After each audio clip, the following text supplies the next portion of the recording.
Il nous faut tenir quoi qu'on pense, quoi qu'on veuille dans ces temps actuels. Bien sûr, beaucoup de personnes veulent le meilleur et veulent le bien. Mais au fil des siècles, au fil des vies, au fil du temps, notre interprétation personnelle, psychologique, philosophique, religieuse, a oublié les fondements profonds des enseignements, qui fait que, tout en voulant le bien, et c'est formidable,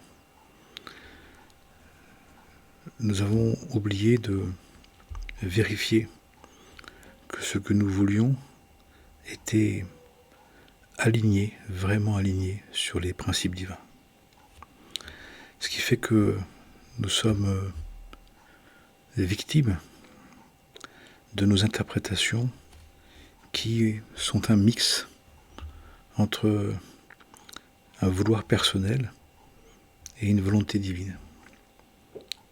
Et dans ce temps actuel, dans cette fin des temps, qui est une conclusion d'un cycle de temps, ce mix, ce mélange, cette association ne tient plus, n'est plus stable, est devenue instable et maintenant ingérable. C'est pour cela que, malgré la bonne volonté principale et générale, il y a autant de déceptions, de désillusions. Parce que pour s'approprier les enseignements depuis le début des temps, il fallait qu'on se l'approprie à notre manière. Et que pour y adhérer, on fasse comme on souhaitait. Mais que dans cette fin des temps, il y a un bilan qui vérifie, qui met en évidence, nous dit-on, l'écart entre ce qui doit être fait, comment ça marche, comment ça doit se passer, ce qui est prévu par le divin et notre interprétation. Et on est plus ou moins dans un écart, plus ou moins dans un désalignement.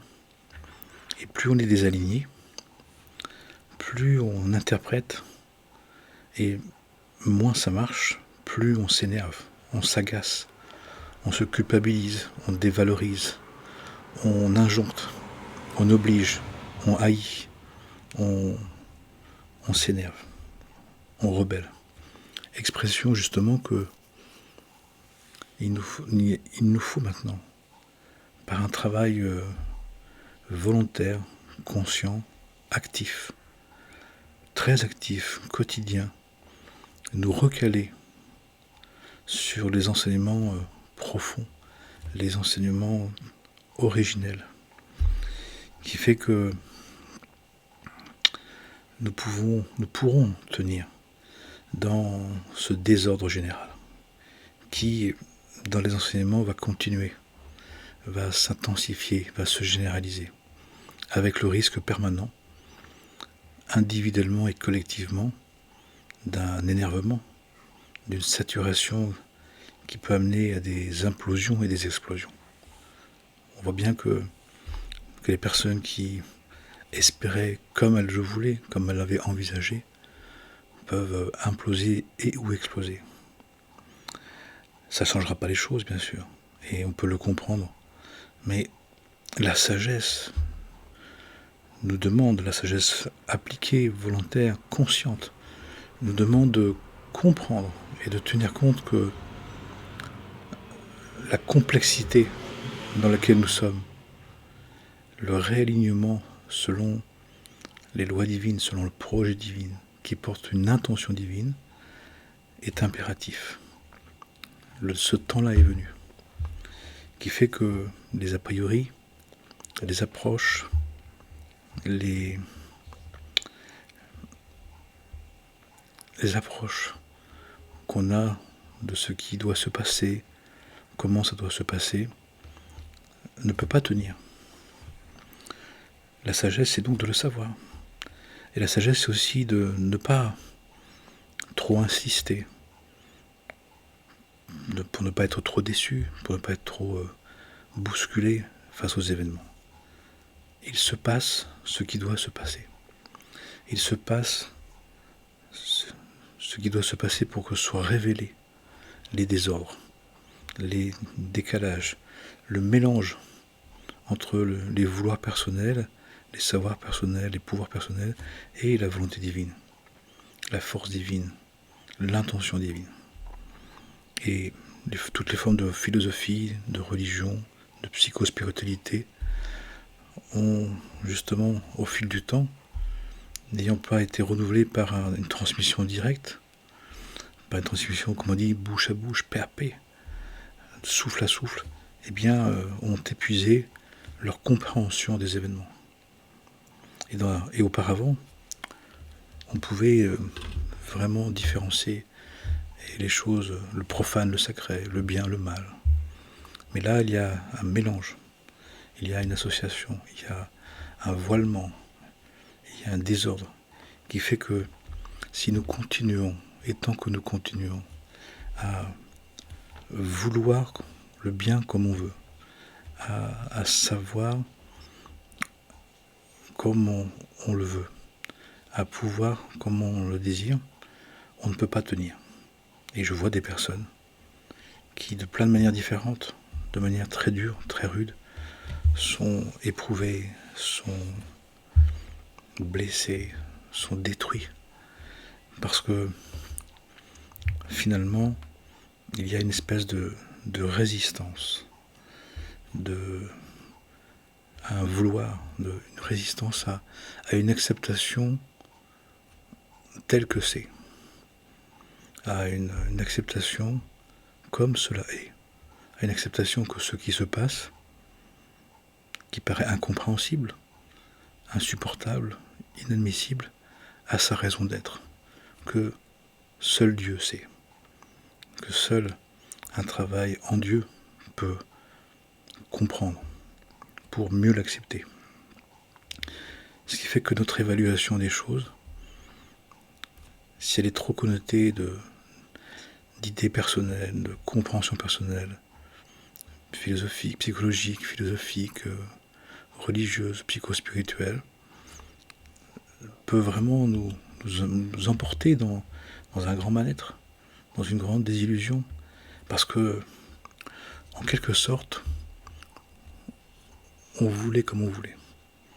On pensait que de se spiritualiser, de croire, de se spiritualiser, de se diviniser, c'était au fond d'imposer son point de vue, le bien qu'on avait conçu, le bien qu'on voulait, le bien qu'on désirait.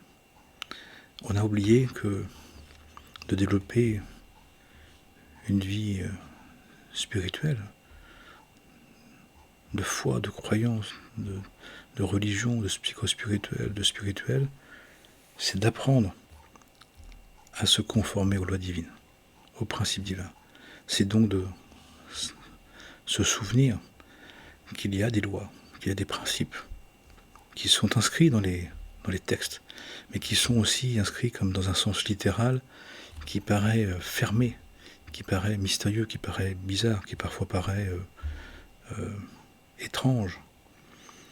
Mais parce que ça demande de vraiment s'y intéresser, de vraiment chercher, de vraiment rechercher. D'ailleurs, tous les chemins disent ça, que nous avons à chercher pour nous discipliner, pour avoir cette discipline de nous ajuster à la volonté divine, pour mieux servir à la vérité, pour mieux se servir de la vérité, pour prendre soin de la vie et du vivant. Et pour cela, se défaire de cet enfer, de cet enfer qui est pavé de bonnes intentions. Et on voit bien que beaucoup de bonnes intentions nous feront entrer dans un enfer intérieur et extérieur, personnel et individuel et en collectif, parce que justement, une bonne intention qui n'est pas suffisamment structurée par la vérité, par la recherche de la véritable nature des choses, des êtres, de la vie, du cadre ontologique, du cadre des lois divines, des lois de l'être, et bien après après cette phase qu'on appelle de lune de miel, il y a l'effondrement, il y a la désillusion, il y a, et là avec le risque d'une réaction vive, une réaction orgueilleuse, vaniteuse, prétentieuse, de toute puissance, d'injonction, d'agressivité, de violence, au nom de Dieu, au nom du bien, au nom de ce qu'on pensait être juste. Et puis de côté, il y a aussi l'autre aspect de cette spiritualité qui finalement voudrait se passer du monde, voudrait se passer de la création, comme si le monde, comme si le corps, comme si ce monde finalement était de trop. Mais si on y vient, ce n'est pas pour parce c'est pas pour rien. Si on y est et qu'on y revient, c'est parce qu'il y a une importance, il y a un essentiel, il y a une suite qui passe par l'incarnation, qui passe par, en tant que disciple, se sanctifier, se purifier, se sanctifier, et en tant que serviteur, de spiritualiser la matière, de déifier la matière.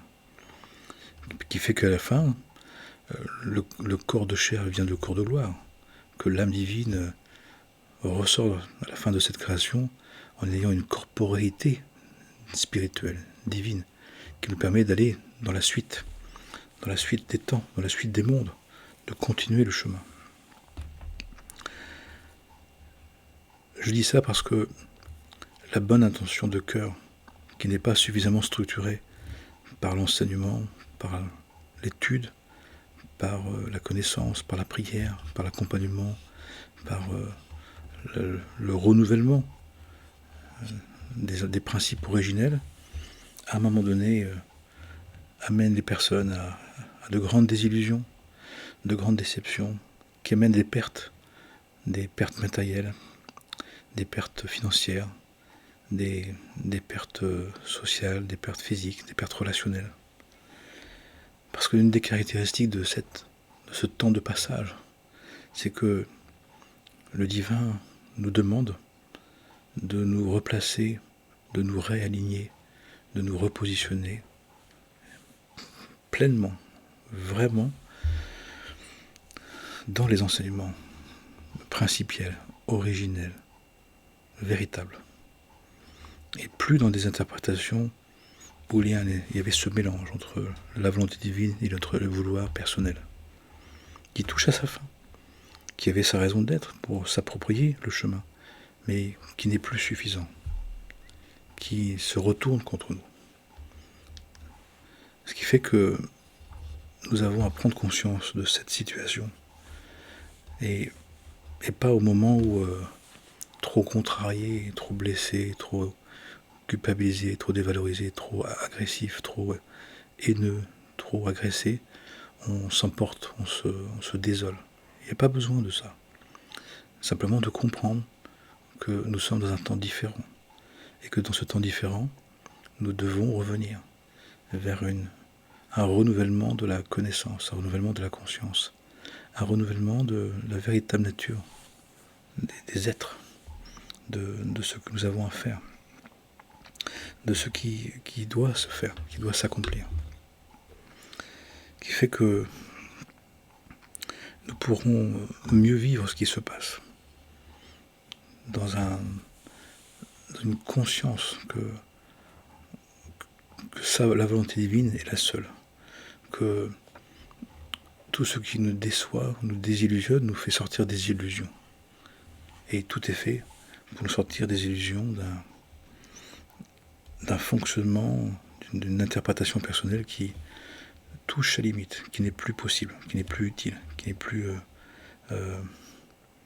capable de tenir les événements. Ça veut dire aussi d'intégrer qu'il y a une volonté divine que porte cette création, que porte le projet divin pour l'humanité et pour la création, qui s'applique, qui se met en place, qui fait que nous devons nous défaire de cette toute-puissance illusoire que finalement notre quête spirituelle, nous donnerait la possibilité de définir ce que la vie, ce que notre vie, ce que l'humanité, ce que la création, ce que le monde devrait devenir, au détriment de la volonté divine. Alors que tout le travail, c'est de faire un travail de discipline personnelle, pour accepter de suivre la volonté divine et de prendre soin à partir de cette volonté divine. Donc de ne plus se contrarier de ce qui se passe, de ne plus imaginer les choses, mais de les vivre comme elles sont, en commençant par accepter que ce qui se passe est une volonté divine, justement, de nous montrer ce mélange entre notre vouloir et sa volonté qui ne peut plus durer, qui n'existe que dans l'agitation, que dans la cogitation, qui cohérait par l'ego spirituel, par une espèce d'activisme, de vouloir, mais qui ne tient pas compte et ne respecte pas de ce que la volonté divine a prévu. Notre vouloir voudrait changer la volonté divine, voudrait la modifier, voudrait la modeler à son image. Mais imaginons, on est peut-être 10 milliards maintenant, que chacun ait le même projet. Et ben c'est ce qui fait qu'on se tape dessus, c'est ce qui fait qu'on ne se comprend plus. Parce que nous n'avons plus un référentiel unique, commun, inclusif, universel, unitif et universel, qui fait que il y a une règle du jeu général pour tous, qu'on applique à sa manière, selon sa vocation, selon son charisme, selon ses bons penchants et ses mauvais penchants, qui amène ces incompréhensions, ces conflits, ces guérillas, ces guerres, ces insupportations, ces explosions et implosions personnelles et de couples, de familles. Parce que chacun porte l'ombre de son égocentrisme sur la vérité, entretient une interprétation personnelle de la vérité qui connote une forme de toute-puissance, une forme d'idée que notre version serait la meilleure, serait la seule, serait la bonne et pas les autres.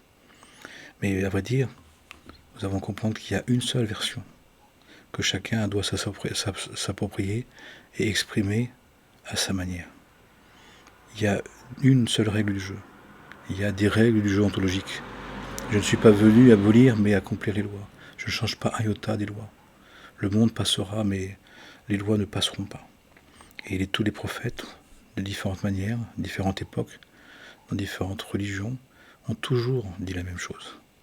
Ont toujours dit qu'il y avait les règles du jeu. Il y a des principes. Il y a des principes dans les textes sacrés qui sont toujours les mêmes, dits de manière différente, nommés de manière différente, multiples, divers, mais qui disent la même chose. Mais nous sommes dans un temps tellement d'éloignement, tellement d'égarement, tellement d'insolence, tellement d'effronterie, que nous prétendons tous, chacun et chacune à notre manière, même cachés, que notre version serait la bonne. Notre version est la bonne pour nous. Mais là où nous devons nous mettre d'accord entre nous, ce n'est pas sur la version que je suis ou la version que tu es, c'est que ces deux versions servent la même vérité spirituelle, les mêmes enseignements, les mêmes lois divines, qu'on essaie d'appliquer justement de manière unique, parce que nous sommes des êtres uniques. Mais nous sommes d'accord sur les règles du jeu. Nous avons à nous mettre d'accord que nous jouons le même jeu, le jeu divin, le jeu du divin qui a tout créé, à notre manière, en utilisant nos capacités et nos qualités. Mais ce n'est pas parce que nous nous approprions les lois divines que les lois divines, nous avons à les modifier, les interpréter ou les imaginer comme on veut. De toute façon, ce n'est pas possible. Et c'est ce qui est en train de se passer actuellement. C'est la mise en évidence que notre interprétation des lois, au point de vouloir les changer, les modifier, les manipuler, n'est pas possible. Et on le voit quand tout en ayant la foi, tout en ayant des croyances, tout en étant un homme ou une femme de bien, qu'on est éprouvé par la vérité, que la vérité nous rattrape. la vérité qui nous rattrape à la réalité. Si on sert le divin, et si on veut vraiment servir le divin, en sachant que c'est le référentiel unique, que chacun nomme à sa manière, que chacun vit à sa manière, alors on n'est pas gêné, on n'est plus inconforté, on n'est plus déstabilisé, on n'est plus agacé ou violenté, que la réalité met en évidence cet écart entre les vérités spirituelles, les lois divines et notre interprétation, notre manière d'avoir, sans parfois nous en rendre compte, imaginer, interpréter, vouloir modifier. Parce que dans ce temps dans lequel on est, nous sommes dans un tel égocentrisme, une telle toute-puissance que, au lieu de comprendre que chacun a à apprendre les lois divines pour les vivre à sa manière, parce que c'est un être unique, on est tous en train de se faire croire ou d'imaginer d'une manière ou d'une autre, à certains degrés, qu'on pourrait manipuler, modifier, mettre à son image personnelle les lois universelles. Et ce n'est pas possible. Et on est en train de se rendre compte, à la fois individuellement, collectivement, pour l'humanité et la création. Et le divin nous l'avait dit, le divin avait prévenu dès le départ que lui, cette alliance avec l'humanité, il la garantissait. Et il veillait dessus. Et que si l'humanité s'égarait trop, avec le risque de se perdre, il interviendrait. C'est ce qui est en train de se passer. Et on voit bien, dans cette génération, dit à tête de chien, au visage de chien, que on est un peu comme des canards sans tête pour la plupart. On court dans tous les sens parce que finalement, on est très perturbé du sens des choses. On n'y comprend plus rien, comme on dit, parce qu'on a oublié le référentiel, qu'il y avait un seul référentiel, les lois divines. Et encore une fois, je ne suis pas venu abolir mais accomplir les lois. Il n'y a pas un iota de la loi. Pas un iota de la loi. Mais on voit bien que chacun s'appropriant a laissé des parts, a mis de côté des parts, ne s'est pas approprié les enseignements à sa manière, mais c'est à connoter les enseignements à sa façon, selon ses propres critères, selon ses propres idées des choses. Et c'est là où le disciple perd de sa discipline et rentre dans l'ignorance, la débauche, la haine, et puis que le serviteur, tout en aidant, tout en voulant faire le bien, en servant le divin, veut faire le bien à sa manière. Et donc, même dit à l'autre, c'est pour ton bien que... Mais c'est une interprétation. Et l'autre dit, mais ouais, mais moi je suis pas d'accord, je comprends pas. Parce que le référentiel n'est pas commun. Et tant que le référentiel ne sera pas redevenu commun, parce qu'on aura compris qu'il est unique, et même si chacun doit se l'approprier encore une fois à sa manière, on ne sera pas d'accord. On se battra au nom de Dieu. On se battra au nom du bien. On se battra parce que chacun voudra imposer sa manière. Mais si on est le serviteur de la vérité, si on veut vivre selon la vérité, on n'a pas besoin de l'imposer. On n'a pas besoin de vouloir que l'autre se conforme. On n'a pas besoin que l'autre fasse ce que l'on veut. On n'a pas besoin que l'autre nous aime. C'est Dieu qui nous aime. On n'a pas besoin que les autres font ce qu'ils veulent. C'est Dieu qui contrôle, qui dirige. Et chaque personne fait ce qu'il doit faire, même dans son imperfection. Ce qui fait qu'à partir de là, dans ces temps actuels, on peut justement ne pas tomber dans cet égo spirituel, d'y rester, et justement on ne peut plus y rester. Donc il est mis à jour, même pour les croyants, même pour les religieux, même pour tous les chercheurs, toutes les connotations personnelles qui sont des déviations, qui sont des racontages, qui sont des interprétations. Et c'est ça qui nous fait le plus souffrir à travers les événements. C'est finalement que, n'ayant pas répondu au commandement de chercher le royaume en premier et le reste sera donné en surcroît, on est étonné. On s'est occupé du surcroît. On s'est occupé de la surface, du superficiel. On ne s'est pas occupé de l'essentiel. Et le divin nous a dit qu'à un moment donné, justement, il nous rappellerait à l'ordre. Et là, il nous rappelle à l'ordre. Il nous dit que le fait de s'occuper, de faire à sa manière sans chercher à comprendre les enseignements pour comprendre leur profondeur et de les respecter en les appliquant, eh bien nous sommes en train de voir les dégâts individuels et collectifs sur nous-mêmes et sur les autres et entre nous que nous avons commis. Nous en sommes au constat, nous en sommes aux conséquences.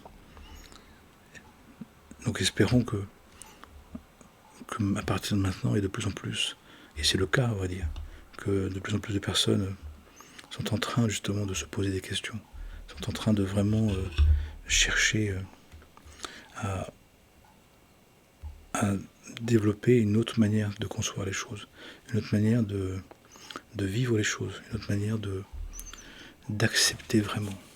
Et cette acceptation, elle demande un renoncement important, une confiance essentielle, une vigilance vitale, une quotidienneté impérative pour se rappeler, pour se souvenir, pour rester, pour tenir, pour se conserver dans cette conscience que seul le divin est la volonté qui agit, seule la volonté et nous conduit, quels que soient les événements, le divin nous conduit à notre perfectionnement. Et à un moment donné, quand on ne sait plus comment, on ne sait plus pourquoi, on ne sait plus comment ça se passe, on ne sait plus pourquoi ça se passe, eh bien les événements qui nous corrigent, qui nous informent, qui nous interpellent, vont être vécus comme des choses indélicates, désagréables, comme des drames, comme des choses qui nous dérangent, tellement on a oublié notre vocation divine, tellement on s'est inscrit dans une version de nous-mêmes où ma vie personnelle, la vie que je veux, comme je veux, est passée en premier. Et on a complètement oublié, ou beaucoup oublié, qu'on est des êtres divins qui avons été créés à l'image du divin pour aller à sa ressemblance. Il y a donc une intention spirituelle que nous portons.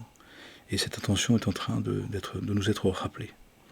Et tout ce qui n'est pas fait pour cette intention, tout ce qui ne porte pas son intention, tout ce qui a oublié cette intention est en train de se détruire, d'être détruit. Dans les vies personnelles, dans les vies de couple, dans les vies des familles, dans la vie des nations, dans les vies des peuples, dans les vies des régions, dans le monde entier. Parce que, justement, la conclusion de ce temps où on nous a laissé nous approprier la volonté divine est révolue. Et que le divin est en train de nous dire que ce que nous avons à garder, ce que nous aurons à garder, c'est ce qui, dans notre vie, justement, est conforme à sa volonté, cherche sa volonté, veut vivre de sa volonté. Mais tout ce qui est fait de main d'homme, comme on dit, est construit sur du sable, sur du vent. Et donc c'est ce qui est en train d'être déçu, d'être déchu, d'être défait, matériellement, financièrement, relationnellement, affectivement et physiquement. D'un point de vue spirituel, je dis bien d'un point de vue spirituel, c'est juste une grâce immense. C'est juste une rectification, un foudroiement, un réalignement sur les principes divins qui ont fondé notre création et qui doivent de nouveau revenir à être notre référentiel, puisque notre vocation est déterminée. Nous avons la vocation de devenir des êtres divins. Et actuellement, ce qui est en train d'être détruit en tous, entre tous et dans toutes les dimensions de la vie, c'est tout ce qui n'est pas justement à ce service, dans cette intention, dans cette conscience. Sachons-le, pour mieux le vivre, pour être moins dans le refus, moins dans la résistance, même si c'est difficile, mais parce que c'est difficile, parce que c'est très désillusionnant, c'est très foudroyant, très dur. Les personnes témoignent que ça leur tombe dessus du jour au lendemain, de manière cumulée, de manière définitive, de manière dure, parce que nous sommes dans un solde. C'est-à-dire que nous ne pouvons plus reporter, nous ne pouvons plus mettre en attente, nous ne pouvons plus faire semblant, nous ne pouvons plus regarder ailleurs. Et même quand on regarde ailleurs, et même quand on va ailleurs, comme j'entends des personnes, à travers même des beaux projets, des beaux voyages, ils se retrouvent dans des circonstances dures, terribles, terrifiantes, exigeantes, qui les ramènent justement à voir que tout ce qui a été fait sans Dieu, qui n'a pas été fait pour Dieu, tout ce qui a été fait à leur manière, ne tient plus, ne peut plus tenir et ne doit plus tenir.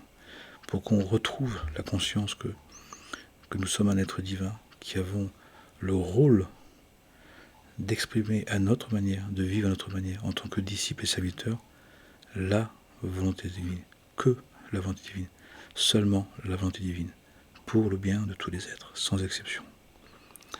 Amen et Amana. Amen et Amen. Amen et Amana. Amen de l'Amana. Que la paix soit sur nous, en nous et tout autour de nous, pour le bien de tous les êtres. Shalom, la paix, paix à vous, salam.